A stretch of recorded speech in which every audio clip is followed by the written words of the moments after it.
What's up, everyone? So I think during this pandemic, the biggest fundamental problem I have is they just won't stop. The government, the politicians, Dr. Fauci, CDC, all those alphabet agencies, the corruption is real, and they keep moving the goalpost. It started off as just 2 weeks to flatten the curve. I think we're on like 74 weeks now. You know, 2 weeks to months to let's not mask because we need to save the masks for the healthcare workers, to let's put on one mask, to let's put on two, Surgeon General saying we don't. It just goes back and forth. To after that it goes to, okay, let's just keep the social distancing, let's wait till the vaccine comes out. So we keep social distancing, you keep masking, then they say you have to mask indoors. Do that for a period of time. The vaccine finally rolls out, people get vaccinated, and there's a good majority that have herd immunity. And what did they say recently?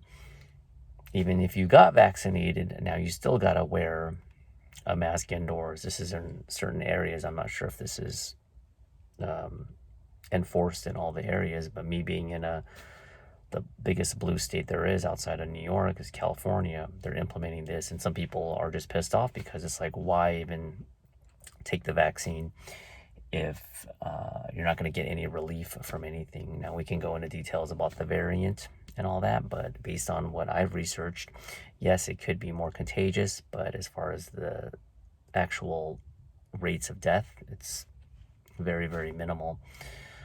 So they keep pushing it, even with kids, right? If they want to go on that logic, you and I should, if you have kids or have nieces and nephews, you should never go into a car and drive somewhere with your kid.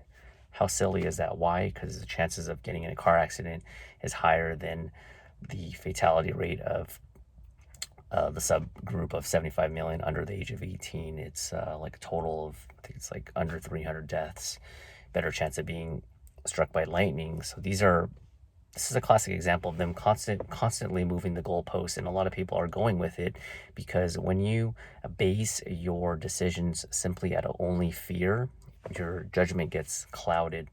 I'm not judging, I think someone's coming, sorry. I'm not judging people because people are afraid, and I blame this constant social conditioning and this brainwashing, but they keep moving the goalposts. So the other thing I want to say, what kind of kills me, is during last year when the vaccine wasn't out, and obviously I'm in Scrubs if you're not subscribed to my channel.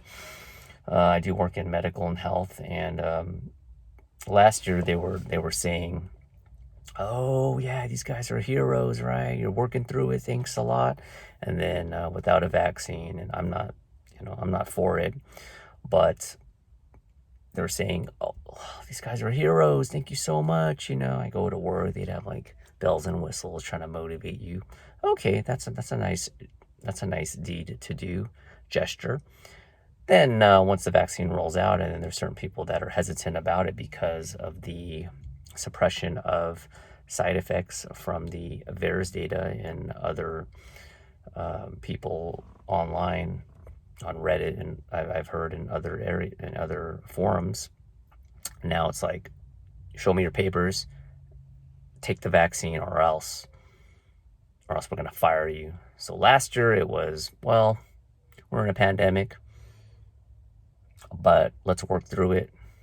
Some people didn't even get proper PPE, but we need to keep the hospital running. We need to generate revenue because it is a money-making industry, no doubt about it. Then once the vaccine comes out, it's like, all right, you've got to take it now. It's like, well, I don't have any choice. They just keep moving. They just keep pushing and pushing and pushing. And the last thing I want to say is, let's say hypothetically, everyone got the vaccine. Everyone got vaccinated. The whole world. Now, I know this is not possible, but let's say it was by some miraculous way, whether it's through coercion or people just finally submitted to it. Let's just say in a hypothetical world, everyone got vaccinated. Then can we return back to normal? I can't say. Why? Because we've already established a lot of herd immunity. A lot of people have already gotten vaccinated, and there's still pushing it, right? They're taking advantage of this crisis. Now, you may disagree and say, oh, they would never do that. That's far-fetched. It's not far-fetched. 2 weeks turned into 75 weeks. And I don't know if it's true. They say in 2025, they already have these things planned out where they're going to bust out another variant. And they're always going to go by the, well, what if? And then let's say hypothetically, we got complete herd immunity. Everyone was vaccinated. Everyone's happy.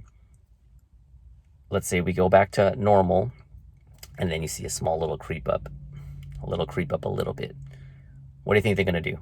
Oh, let's get back to zero. What's happening again? And that's the other thing. It's very misleading. When they say hospitalizations are up like 30%, 40% in certain areas, that's misleading because you got to understand where the starting point was and before the hospitalizations went up. So if you're already on an incline like this, and then it goes an additional 40%, yes, that's a problem.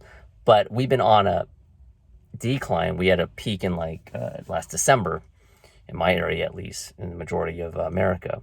So as it's flatlining, we're already on the down, and then they bust out in the media. Oh, we got it's on the verge going up again. Yeah, but in comparison, at the starting point, we're already down. So they just keep spinning things, and it's just amazing that, like I said, they're on the verge of threatening people that were working through this pandemic without a vaccine, and now they're just like telling people, well, show me your papers, and if not, then you're gonna have to choose between your employment and your and getting the vaccine and your health. So that's my time. I don't do these videos for the person that may stumble upon this video and thinks I'm BSing and I'm crazy. I do it for the person that may stumble upon this video who feels like they've lost hope, and I can't tell you what decision to make if you're in that predicament to take the vaccine. Because I know even like Home Depot and Disney, I think, and Walmart, they're making it mandatory, or else you can't work. I'm not gonna judge you. Only you can weigh your options. But my gut feeling is, regardless of what decision you make, this 1000%, my gut feeling, and based on the research that I've done, that's not being put out in the mainstream, it's very fishy, and it does not 1000% feel right at all. Whether they jab me and I end up not getting any health effects, regardless of that, this ulterior motive, to me, it's there. I mean, when I research something and it can't be refuted, or the information is just being suppressed and they're just trying to shoo you away, that makes me even more skeptical. I mean, now I'm hearing there's graphene oxide in the vaccines. Don't know, and these are from reputable people. So do understand that once they get a touch and taste of power, they're going to keep moving the goalpost. And it's hard to get your freedoms back once you leave it. So I'm not trying to be negative, I'm being realistic. They can keep pushing it. They can give you a little bit back. That's what they did, and then they push it again. I mean, it's so silly. You get a vaccine, and they still make you put on the face diaper. Doesn't make sense to me. That's my time. Thanks for watching. It's a little bit hot in here, and I'll talk to you later. Bye.